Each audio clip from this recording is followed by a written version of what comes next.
Кларк кометасы жердің 75%-ын немесе одан да көп бөлігін жойып жіберді. Тіпті 5 жылдан кейін де планета толық қалпына келе алмады. Оның сынықтары әлі дейін жерді айналып жүріп, кейде жерге құлап түсіп тұрады. Гейди отбасы Гренландиядағы бункерде тығылып соққыдан аман қалғандардың қатарында болды. Бункердегі адамдар әлемді қайта қалпына келтіруге тырысады, бірақ жаңа шындық мүлде бейберекет болып кеткен. Радиация көптеген аймақтарды күйдіріп жіберді, ал кенеттен пайда болатын электромагниттік дауылдар жолындағының бәрін қиратып, адамдарды жер астында өмір сүруге мәжбүр етті. 5 жылдан кейін барлығы жаңа өмір салтына біршама бейімделіп үлгерді. Қазір Джон Гидди инженер әрі зерттеуші болып жұмыс істейді. Ол тапсырмада жүр. Бір аумақты тексеру кезінде жаңа жарықшақтың ашылып, ішінен лава ағып жатқанын көреді. Ол теңізге қарай бет алып, жағалаудан бірнеше құтқару қайықтарымен қираған круиздік кемені табады. Оларды тексереді, бірақ бәрі бос болып шығады. Пайдалы бірдеңе табу үшін кеменің ішіне кіреді. Базадан дауылдың қалыптасып жатқанын ескертеді, бірақ оған жетуіне әлі біраз уақыт бар дейді. Ол қатты жөтеліп, маскасын шешіп қояды. Кемені тінтіп жүріп, кітаптың ішінен бір гүл табады. База дауылдың оған жеткен хабарлайды. Ол дереу кету керек. Ол кемеден қашып шығады, ал дауыл дәл артынан ілесіп келеді. Ол базаға қарай жүгіріп, есікті ашуды сұрайды. Олар ашады, бірақ радиоактивті дауыл кіріп кетпеу үшін есікті ұзақ ұстай алмайтынын айтады. Джон есікті жабуды өтінеді. Ол үлгеріп, дауыл жеткенше жабылып бар жатқан есіктен секіріп өтеді. Оның әйелі Элисон базадағы жетекшілердің біріне айналған. Олар жиналыста отыр. Сол жерде жетекшілердің бірі адам қорлардың азайып бар жатқанын хабарлайды. Келесі жылы сыртта егін егіп көруге болады деп үміттенеді. Бірақ доктор Амина мұның мүмкін еместігін айтады. База енді өмір сүруге жарамсыз болғандықтан, олар әуеде орналасқан базаға көшу керек. Алайда Канада мен ақш қираған, Исландияда жойылып кеткен. Элисон батыс Европа салыстырмалы түрде қауіпсіз деп естіген айтады. Себебі ол жақта дауыл аз, бірақ ол жақта да радиация бар екені еске салынады. Тіпті аз мөлшердегі радиацияның өзі ұзақ мерзімге зиянды. Біреу кратер туралы сұрайды. Доктор Рамина батыс Европаға түскен кометаның негізгі бөлігі алып кратер түскен түсіндіреді. Әріптестерімен бірге олар кратердің тереңдігімен одан да пайда болған таулар радиоактивті желдерді бөгеп тұрғанын есептеген. Сол себепті бұл жер жаңа өмірдің пайда болу үшін ең қолайлы орын. Бірақ генерал бұл жердің Гренландиядан тым алыс екенін және Европада қазірдің өзінде қанды қақтығыстар болып жатқанын айтады. Жиналыстан кейін Джон психиатрға барады. Дәрігер одан жаңа өмір салтына қалай бейімделіп жүрген сұрайды. Джон бұған үйреніп қалған айтады. Дәрігер оған серіктесімен барлығын ашық талқылап жүруді ұсынады. Кенет бункер дірілдей бастайды, бірақ біраздан соң тоқтайды. Генерал уайымдамауды айтады. Бункер Кларк кометасының соққысынан аман қалған, жер сілкінісінен де шыдайды. Элисон қабылданған апат сигналы туралы сұрайды. Адам олардың тағы адамдарды қабылдай алмайтынын айтады. Бункер толып кеткен, бірақ Элисон оларды тастап кеткісі келмей, бұл мәселені дауысқа салуды ұсынады. Көпшілік құтқаруды қолдап дауыс береді. Генерал ертең құтқару тобын жіберетінін айтады. Элисон мен Джонның ұлы Нейтан бункердегі мектепте оқиды. Ол жұлдыздарға қызыға бастаған. Мұғалім Самра кометасының бір бөлігі әлі де жердің тартылыс өрісінде қалып, планетаны айнала сақина түскен түсіндіреді. Джон досымен бірге су құбырын жөндеп жүр. Құбырды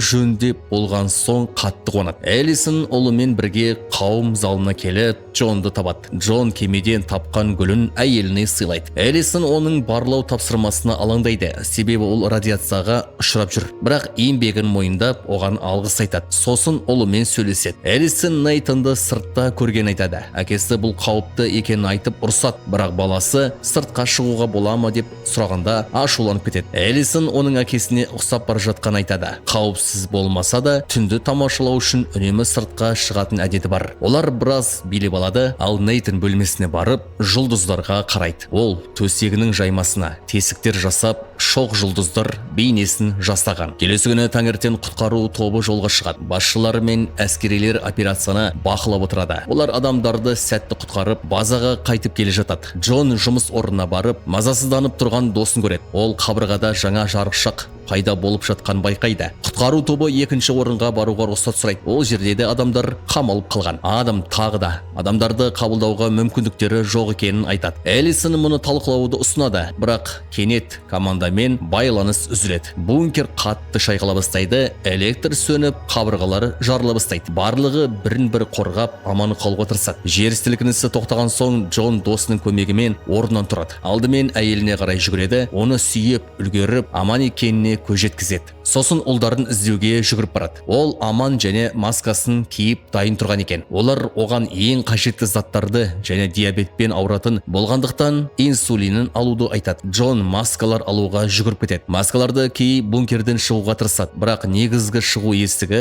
адамдарға толып кеткен. Джон оларды басқа есікке бастап барады, бірақ ол да құлап қалған екен. Соған қарамастан олар бетонның астынан өтіп шығады. Есікті ашады, бірақ ол шайқала бастайды. Олар сыртқа жүгіріп шығып үлгереді де, артында есік құлап түседі. Сыртта адамдар теңізге қарай жаппай жүгіріп жатыр. Бір сәтке ұлдарын көзден жоғалтып алып, кейін доктор Аминаға көмектесіп жүрген жерінен табады. Олар да теңізге қарай бет алады. Онда құтқару қайықтарына мінгісі келген адамдар лық толы. Бірнеше адамның маскасын тартып алуға тырысқанын көреді. Олар көмектесуге ұмтылады. Аласапыранда біреу Джонның маскасын ұрлап кетеді. Олар әрең қашып шығып, бос тұрған бір қайықты көреді. Асығыс мініп, ішке адамдар толып кеткеніне қарамастан есікті жабады. Пилот қайықты жағадан алыстата бастайды. Кенет алып толқыны келе жатқан байқап, соққыға дайындалады. Цунами жағалауды қалған адамдарды шайып кетеді. Ал олар қайықта аман қалады. Енді қайда бару керектігін шешу керек. Қорлары бір аптаға ғана жетеді. Сондықтан олар Англияға қарай бет алуды ұйғарады. Джон радиация деңгейі төмен екенін байқап, маскаларды шешуге болатынын айтады. Күндер өтеді, қайықта ақаулар пайда бола бастайды. Бірақ инженер болғандықтан Джон оларды жөндеп отыр. Түн түскенде Нейтан аспанды тамашалағанды ұнатады. Олар әлі де жер орбитасында қалып қойған комета сынықтарын көреді. Нейтан әкесіне мектепте үйренген жұлдыздарды көрсетеді. Кенет аспаннан метеорит құлап өтеді. Олар оның қай жерге түскенін ойлап қалады. Келесі күні таңертең қайық тағы да тоқтап қалады. Пилот олардың жанармайы таусылғанын хабарлайды. Енді олар ағысқа тәуелді болып қалады. Күндер өтіп, бәрінің мазасы кете бастайды. Бір күні қайық бір нәрсеге соғылып тоқтап қалады. Олар сыртқа шығып, су астындағы бір құрылысты көреді. Джон бұл жерді танып қалады. Бұл Ливерпуль. Қаланың жартысы су астында қалған. Олар қайықты құрлыққа қарай еседі. Қайықтан түсіп, тезірек паналайтын жер табу керек болады. Айналадағы адамдарды көріп, солардың соңынан ереді. Сөйтіп құтқару бункерін табады. Адамдар ішке кіруге тырысып жатыр, бірақ кіреберісті әскер күзетіп тұр. Олар қақпаға барып, Гренландиядағы бункерден келгендерін пана сұрайтындарын айтады. Әскерилер жеке куәліктерін көрсетуді талап етеді. Тек Элисонның ғана құжаты бар. Өзгелері жолда жоғалтып алған. Құжатсыз кіргізбейтінін айтады. Арттағы жұрт та лап қойып кірмек болады. Аласапыранда көрген сарбаздар адамды атып, есікті жабу үшін тағы оқ жаудырады. Сол дүрбелеңде олар топтан бөлініп қалады. Радиоактивті дауыл жақындап келеді. Джон Аминаға тез кету керектігін айтады. Себебі Адам әлде қашан кетіп қалған. Төртеуі бір көлікті тоқтатып, мінуді сұрайды. Жүргізуші сағатын берсең ғана апарам дейді. Джон сағатын береді. Осылайша олар радиоактивті дауылдан қашып құтылады. Доктор Амина әлемнің барлық жері осылай ма деп сұрайды. Жүргізуші қазір әлем өте қауіпті жерге айналғанын айтады. Адамдар тірі қалу үшін еш ойланбастан өлтіруге де дайын. Мұндай дауылдар кенеттен пайда болып, жолындағының бәрін қырып кетеді. Олар Элисонның Лондонда тұратын досы Маккензиге баруды шешеді. Олар 8-10 ай бұрын сөйлескен. Ол өмір сүруге жеткілікті жағдай бар сияқты көрінген. Нейтан доктор Аминадан кратерге сенесті беріп сұрайды. Ол сенетінін айтады. Бұл динозаврлардың жойылуымен бірдей жағдай. Астероид оларды құртып жіберді, бірақ сол апаттан кейін жаңа өмір пайда болды. Егер ол болмағанда, адамдар да болмас еді. Жүргізуші үнсіз қалады. Лондонға жарты сағаттай ғана қалғанда Джон жүргізушімен сөйлесіп, кратер жақсы жер деген әңгіме тек ертегі болуы мүмкін дейді. Осы кезде Нейтан әкесіне жақындайды, жер дірілдей бастайды. Джон бәріне бір нәрседен ұстап қалуды айғайлайды. Ол Нейтанды құшақтап ағашқа жабысады. Аспаннан сансыз метеор құлай бастайды. Бәрі тынышталғанда олар берік ұсталып тұрады. Джон жүргізушінің көлікке қарай жүгіріп бара жатқанын көреді. Ол әлі де метеор жауып жатқанын айтып, бармауын ескертеді. Бірақ жүргізуші көлік бар байлығым дейді. Соған қарай жүгіреді. Сол сәтте оны метеор метеордың сынығы қағып кетеді. Метеор жаңбыры тоқтаған соң олар сыртқа шығып, көліктен заттарын алып Лондонға жаяу бет алады. Олар Маккензидің үйіне жетеді. Ол қолында қару ұстап дайын тұрған еді. Бірақ оларды көріп қатты қуанады. Үйіне кіргізеді. Үйдің іші Альцгеймер аурумен ауыратын адамдарға толы екен. Маккензи метеор жайлы оларға айтпайтынын, оларды тыныш, бақытты күйде ұстауға тырысатынын айтады. Қазір оның өмірі осындай. Олар түнді бірге өткізеді. Джон Кратер туралы сұрайды, бірақ Маккензи тек сыбыс қана естіген айтады. Алыстан мылтық дауыстары естіледі, бірақ ол уайымдамауды, Лондонның салыстырмалы түрде қауіпсіз екенін айтады. Бұл жерді барынша қорғанысты етіп жасағанын жеткізеді. Түнді Элисон Джонның қатты жөтеліп жатқанын естіп қасына барады. Ол қан түкіріп жатқанын көріп шошиды. Джон радиоактивті ауада көп жұмыс істегендіктен денсаулығы қатты нашарлағанын айтады. Шындығында оның бар жоғы 6 апта ғана өмір қалған. Ол мұны олар уайымдамасын деп жасып жүрген. Элисон мұнда аурухана бар, емдеуге болады дейді. Бірақ Джон ауруханада өлгісі келмейді. Олар Кратерге бару керек. Ол соңғы күндерін отбасына қауіпсіз мекен табуға арнағысы келеді. Ұлына жақсы өмір сыйлағысы келеді. Келесі күні олар жолға жиналады. Маккензи оларға көлікпен біраз азық-түлік береді. Қорғану үшін мылтықты беріп, тезірек кетулерін өтінеді. Ол жерден әрі қарай Ла-Манш бұғазын қайықпен кесіп өту керек. Жол ұзақ болғандықтан олар көңіл көтеру үшін ойын ойнай бастайды. Кенет Аминаға оқ тиеді. Біреулер көлікті тартып алу үшін атқылап жатыр екен. Олар көліктен секіріп түседі. Джон мылтықты алып жауап ретінде атады. Біреуі артынан шабуыл жасамақ болады, бірақ Джон оны атып түсіреді. Оқ дәрісі таусылғанда тағы бір адам жақындайды. Сол сәтте Элисон өлген адамның қарумен атып үлгереді. Сосын Нейтанды тексереді. Ол аман, ал Амина қайтыс болған. Олар оны жерлейді. Джон оған арнап бірнеше сөз айтып дұға етеді. Нейтан неге өлгендер үшін дұға етеміз деп сұрайды. Джон бұл о дүниеде жолы болсын деген не екенін түсіндіреді. Бірнеше сағат жүрген соң олар Ла-Манш бұғазына жетеді. Бірақ таңғаларлығы теңіздің бәрі жоғалып, Ұлыбритания мен Францияның арасы тұтас құрлыққа айналыпты. Жақсы жағы енді қайықтың керегі жоқ. Олар көлікпен Францияға қарай жүреді. Бірнеше сағаттан соң алдарынан үлкен шатқал шығып, жолдағы көліктердің бәрі тоқтап қалған көреді. Алға барып қараса, тірі қалғандар шатқалдан өту үшін көпір салып қойыпты. Көпірдің басына келгенде Нейтан қорқып қалады. Джон оны батыл болуға шақырады. Олар тар, желі қатты соғатын көпірмен өте бастайды. Кенет қатты жел соғып, бірақ әрең дегенде ұсталып қалады. Олар ортадағы алаңшаға жетеді, бірақ әлі бірнеше көпірден өту керек. Сол сәтте жер қайтадан дірілей бастайды. Олар тезірек өтулері керек. Саты тәрізді көпірмен еңбектеп өтеді. Орта тұсында тағы да жер сілкінісі болады. Бірақ олар берік ұсталады. Арқан көпір үзіліп, көптеген адамдар құлап кетеді. Бір ер адам кері қашпақ болады, бірақ жол жабылып қалған. Көпір құлағалы тұрған көріп, ол олардың көпіріне секіріп, Нейтанды соғып кетеді. Нейтан сатыдан ұстап қалады, ал Джон ұлын тартып алып үлгереді. Платформа құлап бір жатқанда олар әрең дегенде арғы бетке жетеді. Бүкіл құрылым шатқалға құлап түседі. Олар әрі қарай Франция жаққа қарай жүріп кетеді. Бірақ бәрі қирап жатқандықтан шынымен Францияға жеттік пе, жетпедік пе белгісіз. Кенет бір ер адам оларға қару кезейді. Джон өзін таныстырып, ешқандай жаман ниеттері жоқ екенін, тек Кратерге барғылары келетінін айтады. Ер адам қаруын түсіріп қол алысады да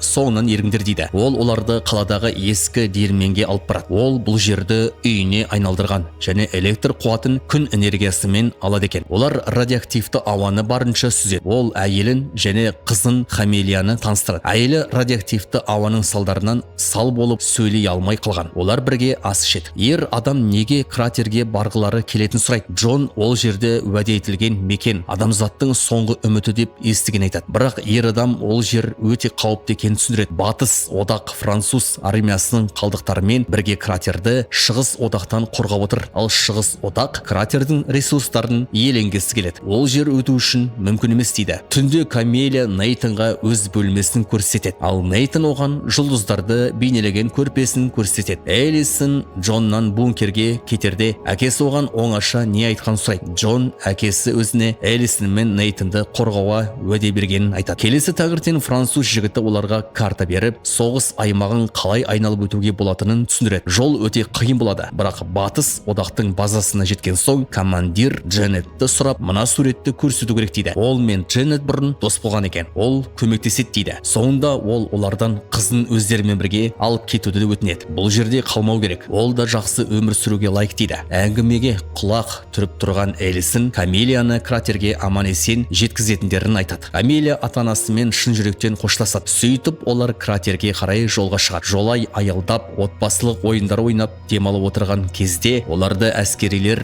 байқап қалады. Бұл батыс одақтың сарбаздары еді. Француз тілінде бұл аумақтың бейбіт тұрғындарға жабық екенін ескертеді. Қалғандары түсінбей тұрғанда Камелия французша сарбаздарға әкесі дос болған командир Дженнетті іздеп жүргендерін айтады. Және ол оларды кратерге өткізетініне уәде берген жеткізеді. Сарбаздар өту мүмкін емес дейді. Сонда Джон көмек сұрайды. Түнде бір сарбаз оларды соғыс аймағы арқылы жасырын өткізіп жібереді. Батыс одақ пен шығыс одақ кратер үшін аяусыз шайқасып жатыр. Сарбаз оларға төмен еңкейіп көзге түспеуді ескертеді. Олар батыс одақ қазып жасаған бункерде жетеді. Жол бойы сансыз мәйіттердің жанынан өтеді. Кейін сарбаздар оларды жүк көлігіне отырғызып, командир Дженнет орналасқан базаға апарып тастайды. Камелия таулардың жаңадан пайда болғанын айтады. Демек, кратер дәл сол таулардың ар жағында. Олар кратерге өтуді күтіп тұрған көптеген бейбіт тұрғындарды көреді. Джон жауапты адамға барып, командир Дженнет туралы сұрайды да суретті көрсетеді. Сарбаз оған командир Дженнеттің мәйітін көрсетеді. Олар кратерге баратын жолды сұрайды, бірақ сарбаздар көмектесе алмайтынын айтып, кетулерін бұйырады. Джон өзіне көп өмір қалмағанын, тек отбасын кратерге аман жеткізгісі келетінін айтып жалбарынады. Сарбаз қол астындағысына автобуста орын босатуды бұйырады. Олар автобусқа отырып, ақыры кратерге қарай жол тартады. Жол үстінде автобусты қарақшылар шабуылдайды. Олар күзетшілерді жойып жібереді. Жүргізуші қашпақ болғанда оны атып тастайды. Қарақшылар автобустағылардың бәрін сыртқа шығарып, енді бұл автобус біздікі дейді. Барлығы түсіп кетуге мәжбүр болады. Джон өзгелерге алға жүре беруді айтады. Бәрі түскен соң Джон қарақшылардың біріне тап береді. Досы көмектеспек болады, бірақ қалған қарақшылар оны құлатады. Автобустан 2 рет оқ даусы естіледі. Джон тірі шығады, бірақ жараланған. Олар оған көмектеседі. Кейін барлығы қайта автобусқа мініп, Элисон жүргізеді. Біраз жүрген соң автобус әрі қарай жүре алмай қалады. Олар түсіп, тауға жаяу өрмелеуді шешеді. Басқалардың көмегімен Джон тауға әрең көтеріледі. Шыңға шыққанда олар Кларк кометасы түскен алып кратерді көреді. Бұл жер расымен де естігендеріңдей құнарлы жер, таза су, радиациясы жоқ, ашық аспан. Осы көріністі көрген Джон олардың аздап демалуын сұрайды. Ол осыншама жерге жеткеніне қуанып тұрғаны көрініп тұр. Сол сәтте ол жерге құлап түсіп, бәрінің аман жеткеніне көріп, көңілі орныққанын айтады. Көп ұзамай Джон көз жұмады. Сонда Нейтан әкесінің сөзін қайталап, оны лайықты түрде шығарып салады. Ол енді мейірім, жаңашырлық пен түсіністікке негізделген жаңа жақсы әлем құру жауапкершілігін өз мойнына алады.